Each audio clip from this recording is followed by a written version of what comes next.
Film 2001: A Space Odyssey is widely considered by critics to be one of the greatest films of all time and in often cases is considered to be regarded the greatest film of all time along the same theories consisting of Citizen Kane, The Godfather, 12 Angry Men, Lawrence of Arabia, Shawshank Redemption, Schindler's List, Dark Knight, Pulp Fiction, Fight Club, Forrest Gump, and more films regarded greatly under the title of being considerably the finest films or film of all time. Despite the film having shown negative backlash during its first release, it is undoubtedly now highly praised by the more perceptive audience. But what is the main audience missing from 2001: A Space Odyssey? And what does the film really mean?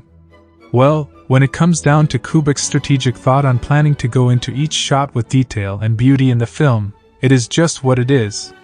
Take a moment here to commence and focus on this one sequence for a few seconds and reflect on it.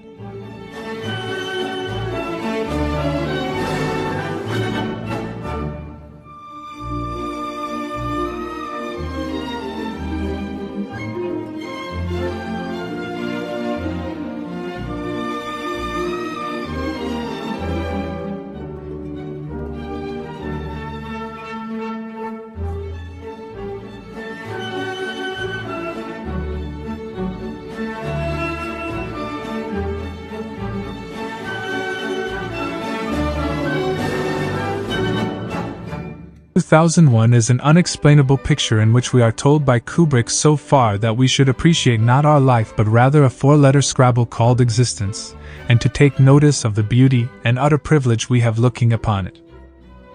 Whoever thinks any lowly of this for its better lack of storytelling or dialogue is a blind hog. As not every film is a built circa of storytelling as you could learn in film class, as film is a variation of avant-garde, storytelling, documentary, experimental, silent, and etc. only, that 2001 is either of them and created its own genre at the time, which explains why nobody could tell what the film meant back then, or even today. I've wondered whether you might be having some second thoughts about the mission.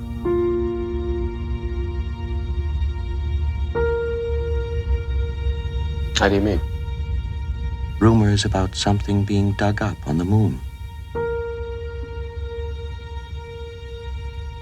I never gave these stories much credence, but particularly in view of some of the other things that have happened, I find them difficult to put out of my mind.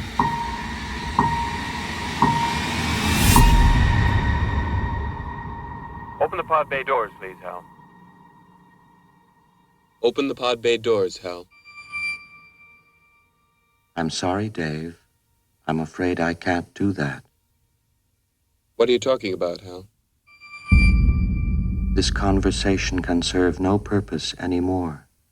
Goodbye. Film is to not be taken for granted and is a masterful gateway into the imagination, which is an art no other can match up to.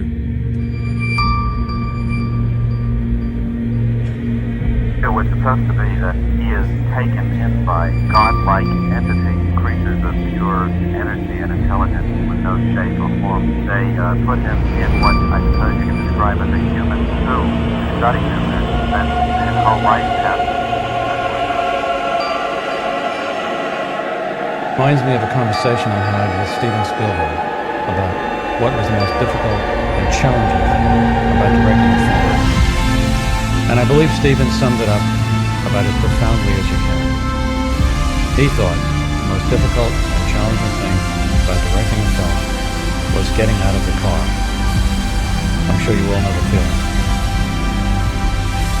But at the same time, anyone who has ever been privileged to direct a film also knows that although it can be like trying to write War and Peace in a bumper car in an amusement park, when you finally get it right, there are not many joys in life that can equal the feeling. Film is to not be taken for granted and is a masterful gateway into the imagination, which is an art no other can match up to.